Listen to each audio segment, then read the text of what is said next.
HCGChica! Welcome to HCGChicaRecipes.com. I am so excited to have you guys here.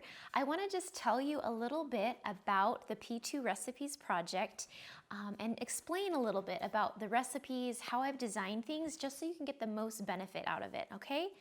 So I have my little notes here to work off of. The first thing is, I'm calling this the P2 Recipes Project, and I want to explain kind of what I mean by that. So for the next 1 to 2 years, this website is going live in January 2018. So for the next 1 to 2 years, I'm going to be adding as many P2 recipes as I can. So hopefully we'll have hundreds basically by the end of this 1 or 2 year period. And during that time, this site is free for you guys to use the recipes. A lot of you can hopefully, start and end your HCG rounds and be done losing weight. And the whole time you can just use all of that for free. When I'm done with the project and I've made all the recipes, I do plan on making this a paid product of some sort. So this is a lot of toil and labor and time and money. So I do plan on doing that at the end.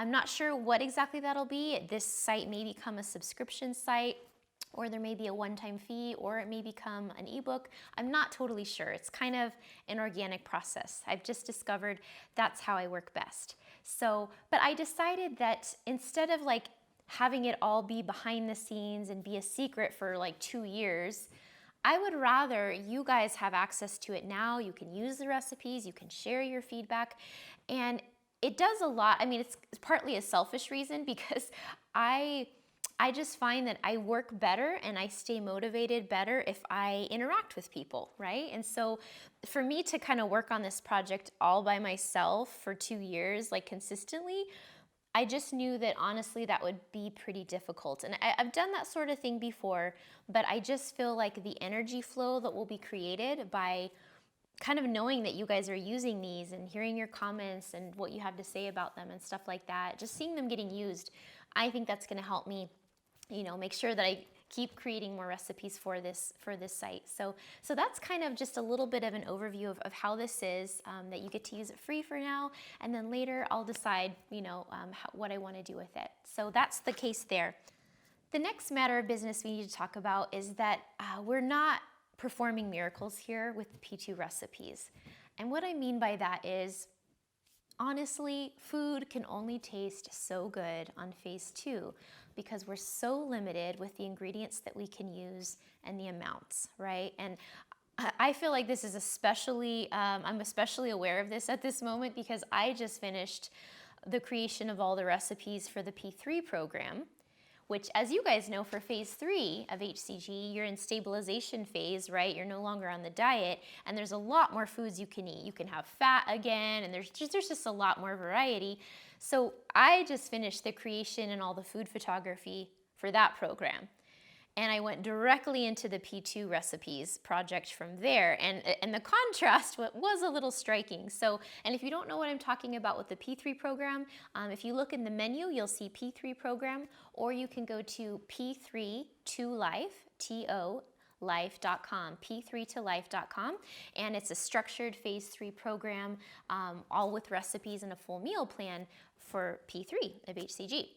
So anyway, I went from that directly into the P2 recipes, and it's just so much harder to make the recipes taste good because you can't use any fat, and it's 1 tablespoon of lemon juice, and it's challenging. So I do think we've met the challenge as best we can.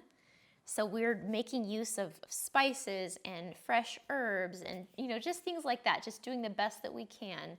But do keep in mind that we only have what we have to work with. And honestly, the purpose of phase 2 isn't about having amazing food.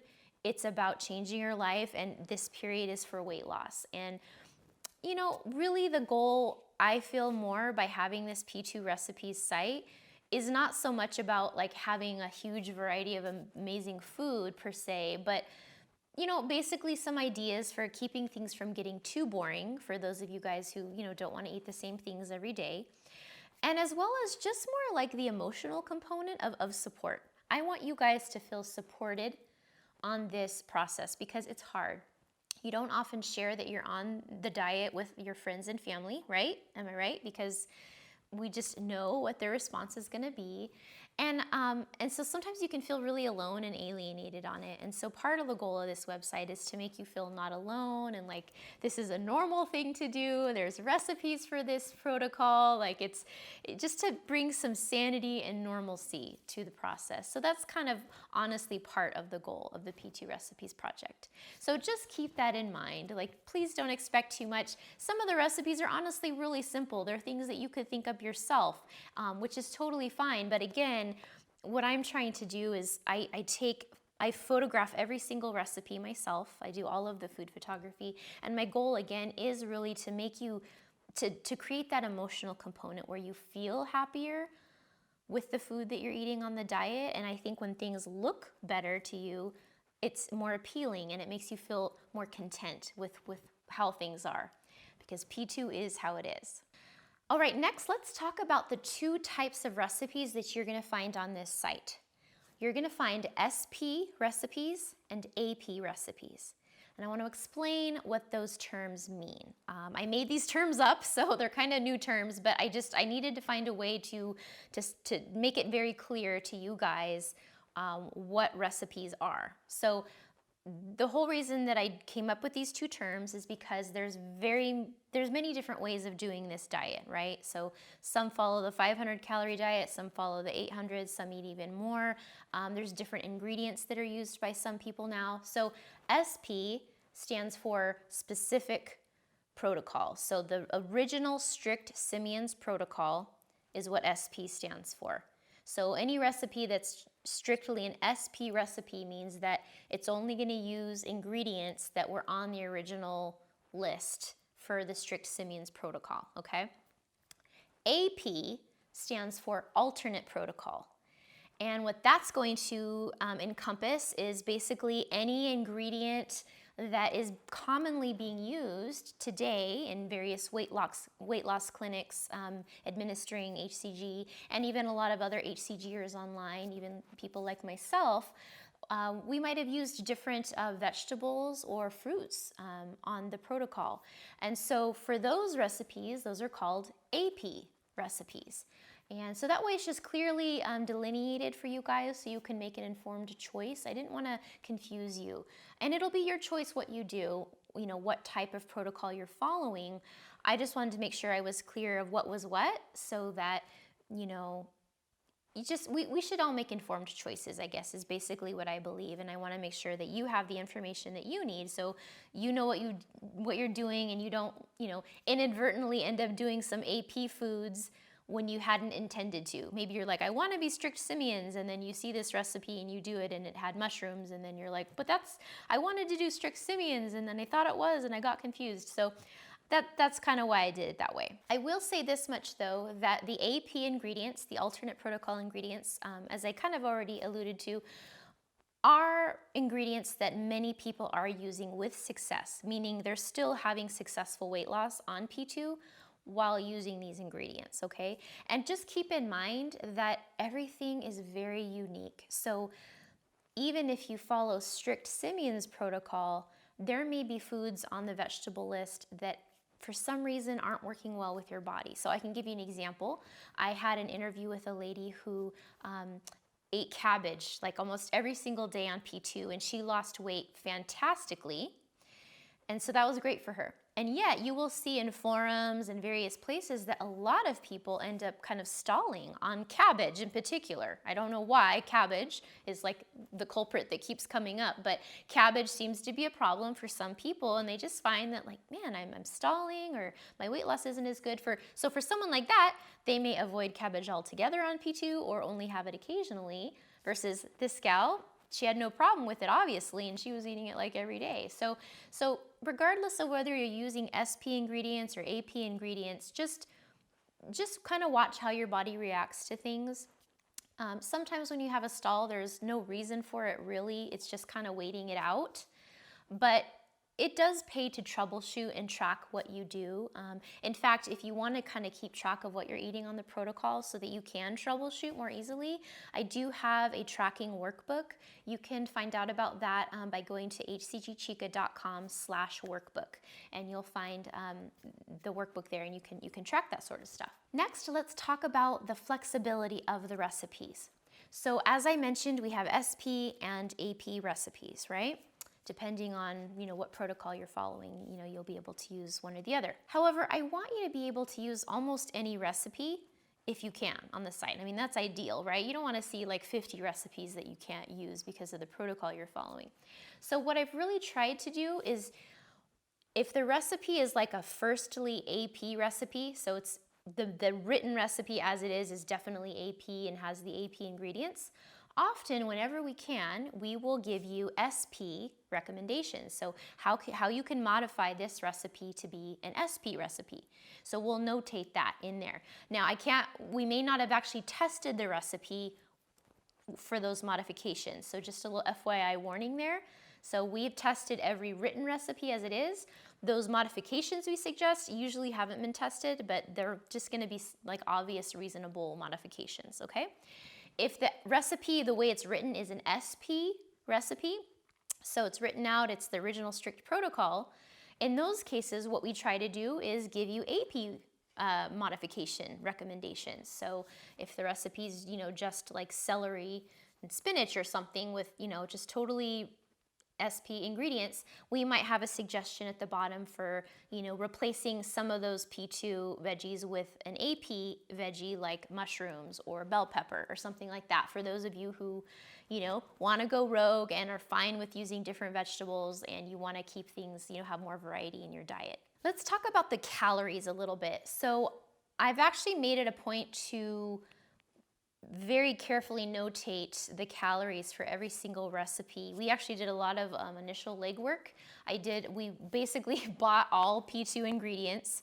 We weighed them all. We put them in serving sizes. We weighed them, and then we compared them with the USDA nutrition database information so that we could make sure that the amounts and the calories that were coming up for different ingredients were accurate. So I did all that. So for every recipe you see, it's gonna be very accurate when it comes to calories. And that's important to me because on this diet, that's part of how we're losing the weight. We're taking the hormone, and then we need to keep the calories really low. But I want, of course, you guys to be able to eat as much as possible within the 500 or 800 or whatever protocol that you're following. So what I've done is, since people follow different calorie levels and things like that, I just wanted to kind of share with you the way I've laid out the calories for the various types of meals in the recipes that you'll see, just so you can see how you can put things together. So basically, on the original diet, right, it was 100 grams of the protein, 1 veggie from the list, and 1 fruit serving from the list, and you could do that twice a day, right? So that was the basic gist of the protocol. So what I've tried to do is, for all the recipes, we'll notate if this is like a protein recipe or a protein plus veggie recipe or a protein plus veggie plus fruit recipe. Now, the fruits, there was a certain serving size for most of them, right? So it's like 1 orange or half a grapefruit or a handful of strawberries, right? So in some cases, we might use fruit in a recipe, but not the whole serving. So in that case, it might be more like half fruit serving or protein plus half fruit serving. And so that way you would know that, like, okay, this is actually only half a fruit serving. So technically I still have another half of a fruit serving left and then 1 more fruit serving for my dinner, right? And the reason I did that is just to give you guys flexibility, because some of you are gonna wanna spread your food more throughout the day.